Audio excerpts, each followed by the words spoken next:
नहीं होंगे। चाहे तो आप सिक्का बजाकर देख लो, टन की आवाज करते हैं मेरे घड़े। घड़े ले लो घड़े, बढ़िया पक्के घड़े। जय शिव शंकर पंडित जी। जय शिव शंकर बिमला बहन। पंडित जी, वो शिव मंदिर के लिए मैंने एक बड़ा घड़ा बना दिया है, गर्मियों में इस्तेमाल हो जाएगा। अच्छा, ये तो तुमने बहुत बढ़िया किया। ठीक है, कल दे जाना। जय शिव शंकर। बिमला शाम को घर लौटी तो दोनों बच्चे सोनू और प्रिया दरवाजे पर खड़े हुए थे। माँ आ गई, माँ आ गई। माँ, हम आपका बहुत देर से इंतजार कर रहे थे, बहुत जोरों की भूख लगी है, कुछ खाने को दो। हाँ हाँ बच्चों, बस थोड़ी देर रुको, अभी मैं तुम सबके लिए कुछ न कुछ बनाती हूँ। बिमला, ये बड़ा घड़ा किसी ऑर्डर पर तैयार किया है क्या? नहीं नहीं जी, ये तो मैंने शिव मंदिर में देने के लिए बनाया है। गर्मी आ रही है, भक्तों को घड़े का ठंडा पानी पीने को मिलेगा, इसीलिए कल सुबह ये घड़ा मंदिर दे जाऊंगी। ये लो जी, तुम दवाई खा लो। बिमला अपने चेहरे की सारी चिंताएं शंभू और बच्चों से छुपा लेती थी। सारा दिन मेहनत करके वो जो पैसे कमाती, उनसे रोजाना के खाने का सामान और शंभू की दवाई ले आती। घर के नाम पर बिमला के पास एक टूटा छप्पर था, जिसमें वो अपने परिवार के साथ रहती थी। फिर भी उसकी आस्था भगवान शिव पर अटूट थी। ओम नमः शिवाय, ओम नमः शिवाय, ओम नमः शिवाय। हे शिव शंकर, मेरे परिवार पर अपनी कृपा बनाए रखना। बिमला शिव जी की पूजा कर ही रही थी कि तभी एक सेठ सेठानी वहाँ आते हैं। बहन जी, हमें घर के लिए एक घड़ा खरीदना है। जी जी, बताइए कौन सा लेना है आपको? यहाँ सारे घड़े रखे हैं। वो बड़ा वाला कैसा है जी? परिवार के लिए पूरा रहेगा, काफी पानी आ जाएगा इसमें। कहे तो तुम ठीक रही हो भाग्यवान। एक काम करो बहन जी, आप हमें वो बड़ा वाला घड़ा दे दो। कितने का है? मैं आपको दाम दे देता हूँ। सेठ जी, ये घड़ा तो मैं आपको नहीं दे सकती, मुझे शिव मंदिर में देना है। आप मुझे कुछ दिन का समय दीजिए, मैं आपको नया बिल्कुल ऐसा ही घड़ा बना दूंगी। ये वाला तो मैंने शिव मंदिर के नाम का अलग कर दिया है। अरे कल किसने देखा है बहन जी? मैं आपको इसके आज और अभी मुंह मांगे दाम दूंगा। हाँ बिल्कुल, अब हमें ये पसंद आ गया है तो आप हमें ये दे दो। आप मंदिर में दूसरा बना कर दे देना। नहीं बहन जी, मैं ये नहीं दे सकती, ये तो मैंने शिव मंदिर के नाम से ही बनाया है। अगर आपको कोई और घड़ा लेना है तो ले सकती हैं, या फिर कुछ दिन रुक जाइए, मैं आपके लिए बना दूंगी। नहीं नहीं, रहने दो। अब आप अपना खुद ही नुकसान कर रही हो तो हम क्या ही बोले। चलो भाग्यवान, चलते हैं, कहीं और से खरीद लेंगे।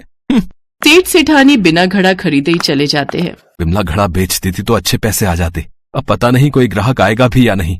वैसे तो तुम्हारे लिए फायदे में ही रहता। तुम्हें गली गली घूमकर जितनी कमाई होती है, उतनी ये सेठ हमें एक घड़े की दे रहे थे। कुछ दिन तुम्हें भी आराम मिल जाता। नहीं जी, मेरा मन नहीं माना। मैंने बड़े प्रेम से शंकर जी का नाम लेकर ये घड़ा बनाया था। अगर उनकी इच्छा होगी तो कोई और ग्राहक मिल जाएगा, पर अभी तो मैं ये घड़ा शिव मंदिर में देने जा रही हूँ। इतना कहकर बिमला ने घड़ा उठाया और शिव मंदिर देने जाने लगी। तभी एक आदमी और औरत बुरी अवस्था में उसके पास आए और बोले, बहन, हमारी झोपड़ी में आग लग गई है, हमें ये घड़ा दे दो। हम इसमें पानी भरकर अपनी झोपड़ी की आग बुझा देंगे।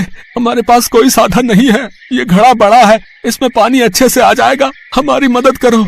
हाँ बहन, झोपड़ी में हमारा सामान पड़ा है, सब जल जाएगा, हमें ये घड़ा दे दो, तुम्हारी बड़ी कृपा होगी। हाँ हाँ, आप जल्दी से ये ले जाओ, ये लो। पर बहन, तुम तो ये घड़ा शिव मंदिर में देने जा रही थी ना, पर ये तुम हमें दे रही हो। हाँ कोई बात नहीं, मैं शिव मंदिर में दूसरा घड़ा दे दूंगी। पहले आप लोगों को इसकी जरूरत है, जल्दी से जाओ भैया और आग बुझाओ। बिमला की बात सुनकर वो आदमी और औरत घड़ा लेकर चले जाते हैं।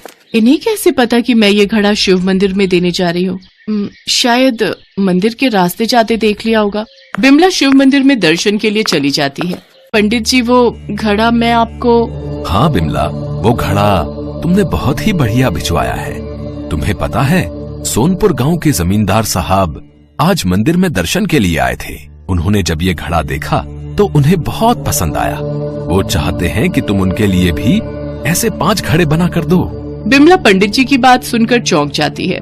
वो देखती है कि कुछ देर पहले उसने जिस घड़े को उन आदमी औरत को दिया था, वो घड़ा तो मंदिर में रखा है। उसकी आंखों में आंसू आ जाते हैं। वो समझ जाती है कि जरूर ये भगवान का चमत्कार है। वो पंडित जी को सारी बात बताती है। बिमला बहन, तुम्हारे तो भाग्य खुल गए। तुम्हें साक्षात महादेव और माता पार्वती के दर्शन हुए। लगता है वे तुम्हारी परीक्षा लेने आए थे।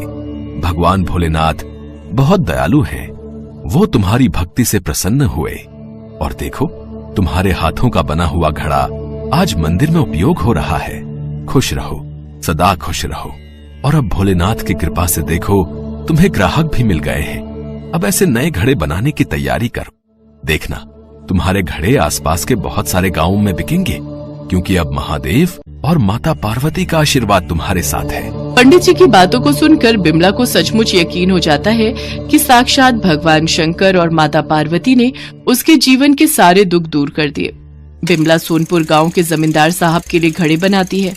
वो उसे अच्छे दाम देते हैं। धीरे धीरे बिमला के बनाए घड़े आसपास के सभी गांव में बिकने लगे, जिससे बिमला की आर्थिक स्थिति में बहुत सुधार हो गया। अब उसे पैसों की कोई कमी नहीं थी। महादेव की कृपा से शंभू भी अब ठीक हो गया था। अब दोनों मिलकर खूब मेहनत से घड़े बनाते।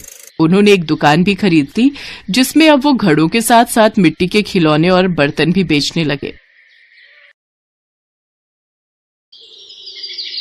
रायपुर जैसे बड़े शहर के एक छोटे से कस्बे में बंसी अपनी पत्नी ममता और बेटे राहुल के साथ अपनी झुग्गी में रहता था। बंसी घर चलाने के लिए जलेबियां बनाकर बेचता था, लेकिन इस काम में उतनी कमाई नहीं थी कि उसका घर अच्छे से चल सके। फिर एक सुबह, अरे ममता, उठ जाओ, 4 बज गए। हाँ जी, बस उठ रही हूँ। बस 5 मिनट और सोने दीजिए ना। चलो कोई बात नहीं, तुम आराम से सो, मैं जाकर तैयारी करता हूँ। उठ तो रही हूँ, क्यों भगत सिंह बने जा रहे हो? मेरे हाथ की चाय पिए बगैर तो आप बिस्तर से भी नहीं उठते और कहते हैं कि सारी तैयारी खुद ही कर लेंगे। ममता और बंसी एक दूसरे से बहुत प्यार करते थे। बंसी दिन भर मेहनत करता और ममता घर और अपने बेटे राहुल को संभालती। इनकी छोटी सी झुग्गी में भले ही जगह कम थी, लेकिन इन दोनों का दिल बहुत बड़ा था। एक वक्त था जब बंसी के पिता हरिलाल की बस स्टैंड पर अपनी बड़ी दुकान हुआ करती थी। हरिलाल उसूलों के बड़े पक्के थे।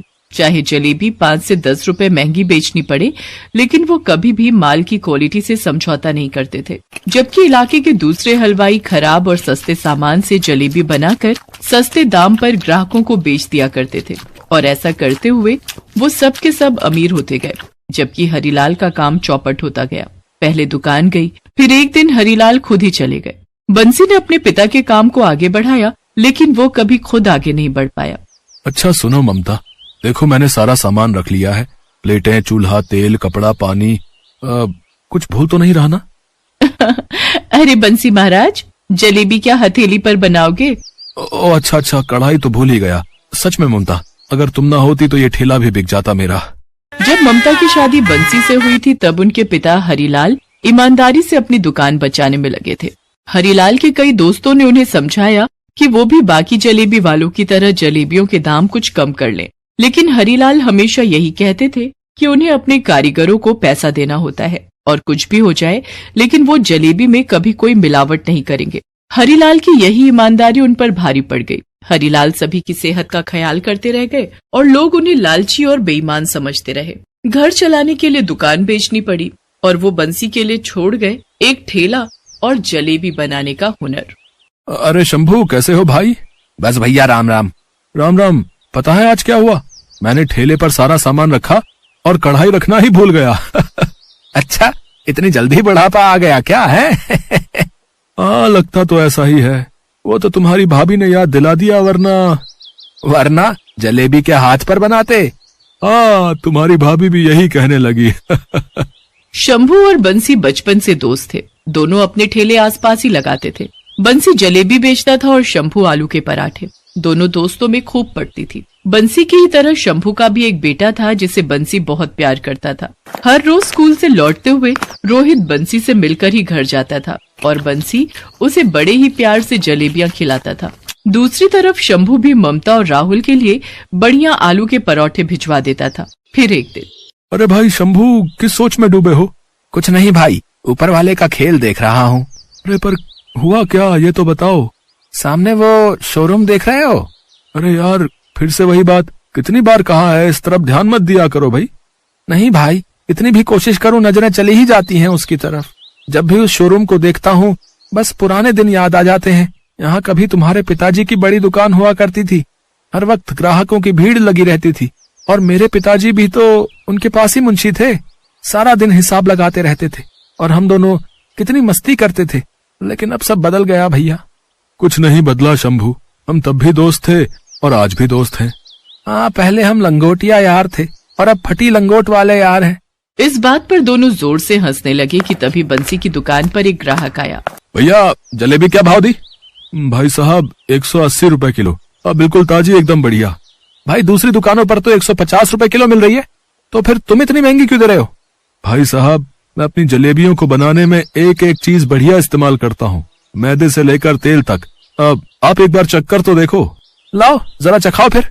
स्वाद तो बढ़िया है पर महंगी बहुत है। एक काम करो, बस 20 रुपए की पैक कर दो। बंसी के साथ हमेशा यही होता था। बंसी भी अपने पिता की तरह उसूलों का पक्का था और उसका धंधा भी ऐसे ही मंदा। शंभू ने भी कई बार बंसी से कहा कि वो सस्ता तेल और मैदा इस्तेमाल कर ले बाकियों की तरह, लेकिन बंसी था तो हरीलाल का बेटा। फिर कुछ देर बाद, ताऊ जी। अरे रोहित, कैसा है मेरे जिगर के टुकड़े? मैं ठीक हूँ ताऊ जी। ताऊ जी जलेबी दो ना। हाँ हाँ क्यों नहीं बेटा, ये ले। ताऊ जी आई लव यू। रोहित के लिए बंसी का प्यार देखकर शंभू की आंखें भर आती थी। वो भगवान से हमेशा यही दुआ करता था कि बंसी पहले की तरह संपन्न और सुखी हो जाए। फिर एक दिन जब रोज की तरह स्कूल से लौटते हुए रोहित बंसी के पास जलेबी खाने आया तो उसके हाथ में एक गिलास था जिसमें काले रंग का खट्टा था। रोहित बेटा तुम्हारे हाथ में ये क्या है? ताऊ जी ये काला खट्टा है, खट्टा मीठा, एकदम ठंडा, बहुत मस्त है। आप भी खाकर देखो ना। नहीं नहीं तुम ही खाओ भाई। अच्छा जलेबी नहीं खाओगे आज?